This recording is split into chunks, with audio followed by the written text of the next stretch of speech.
Abram and Lot separate. Chapter 13. So Abram went up from Egypt to the Negev, with his wife and everything he had, and Lot went with him. Abram had become very wealthy in livestock and in silver and gold. From the Negev he went from place to place until he came to Bethel, to the place between Bethel and Ai where his tent had been earlier and where he had first built an altar. There Abram called on the name of the Lord. Now Lot, who was moving about with Abram, also had flocks and herds and tents. But the land could not support them while they stayed together, for their possessions were so great that they were not able to stay together. And quarreling arose between Abram's herders and Lot's. The Canaanites and Perizzites were also living in the land at that time. So Abram said to Lot, "Let's not have any quarreling between you and me, or between your herders and mine, for we are close relatives. Is not the whole land before you? Let's part company. If you go to the left, I'll go to the right, if you go to the right, I'll go to the left." Lot looked around and saw that the whole plain of the Jordan toward Zoar was well watered, like the garden of the Lord, like the land of Egypt. This was before the Lord destroyed Sodom and Gomorrah. So Lot chose for himself the whole plain of the Jordan and set out toward the east. The two men parted company. Abram lived in the land of Canaan, while Lot lived among the cities of the plain and pitched his tents near Sodom. Now the people of Sodom were wicked and were sinning greatly against the Lord. The Lord said to Abram after Lot had parted from him, "Look around from where you are, to the north and south, to the east and west. All the land that you see I will give to you and your offspring forever. I will make your offspring like the dust of the earth, so that if anyone could count the dust, then your offspring could be counted. Go, walk through the length and breadth of the land, for I am giving it to you." So Abram went to live near the great trees of Mamre at Hebron, where he pitched his tents. There he built an altar to the Lord. Abram rescues Lot. Chapter 14. At the time when Amraphel was king of Shinar, Arioch king of Elasa, Kedorlaomer king of Elam and Tidal king of Goyim, these kings went to war against Bera king of Sodom, Bersha king of Gomorrah, Shernab king of Admah, Shemeber king of Zeboim, and the king of Bela, that is, Zor. All these latter kings joined forces in the valley of Siddim, that is, the Dead Sea Valley.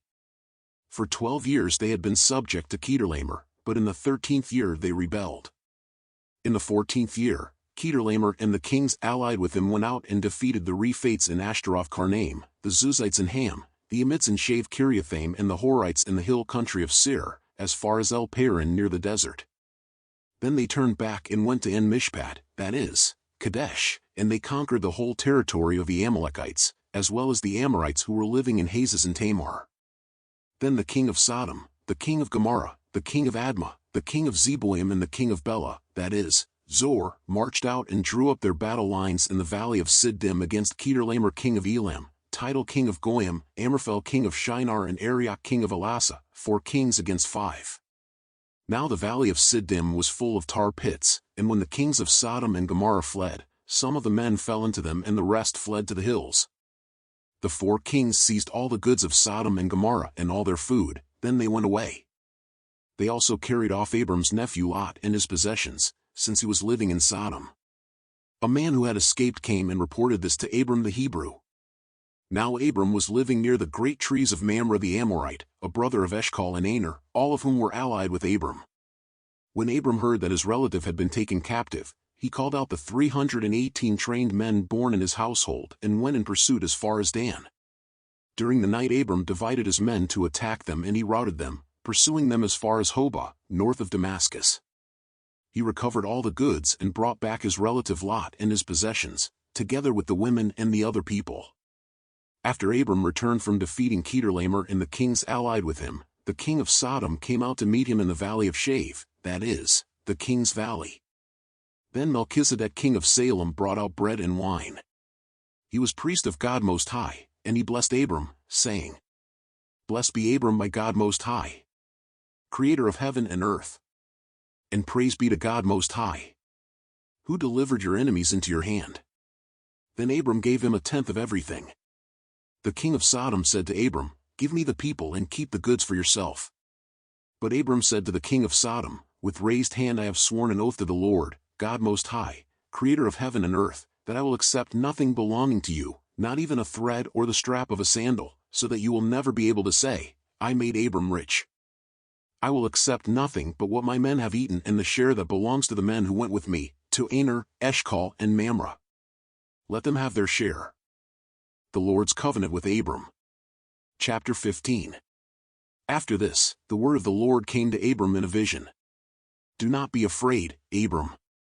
I am your shield, your very great reward. But Abram said, Sovereign Lord, what can you give me since I remain childless, and the one who will inherit my estate is Eliezer of Damascus? And Abram said, You have given me no children, so a servant in my household will be my heir. Then the word of the Lord came to him, This man will not be your heir, but a son who is your own flesh and blood will be your heir.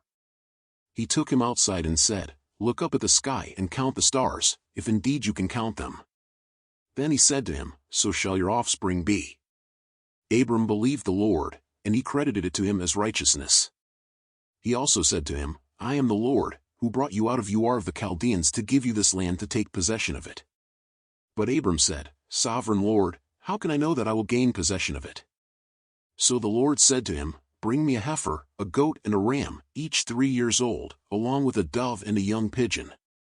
Abram brought all these to him, cut them in two and arranged the halves opposite each other. The birds, however, he did not cut in half. Then birds of prey came down on the carcasses, but Abram drove them away. As the sun was setting, Abram fell into a deep sleep, and a thick and dreadful darkness came over him. Then the Lord said to him, Know for certain that for 400 years your descendants will be strangers in a country not their own, and that they will be enslaved and mistreated there. But I will punish the nation they serve as slaves, and afterward they will come out with great possessions. You, however, will go to your ancestors in peace and be buried at a good old age. In the 4th generation your descendants will come back here, for the sin of the Amorites has not yet reached its full measure. When the sun had set and darkness had fallen, a smoking firepot with a blazing torch appeared and passed between the pieces. On that day the Lord made a covenant with Abram and said, To your descendants I give this land, from the Wadi of Egypt to the great river, the Euphrates, the land of the Kenites, Kenizzites, Cadmonites, Hittites, Perizzites, Rephates, Amorites, Canaanites, Girdashites and Jebusites.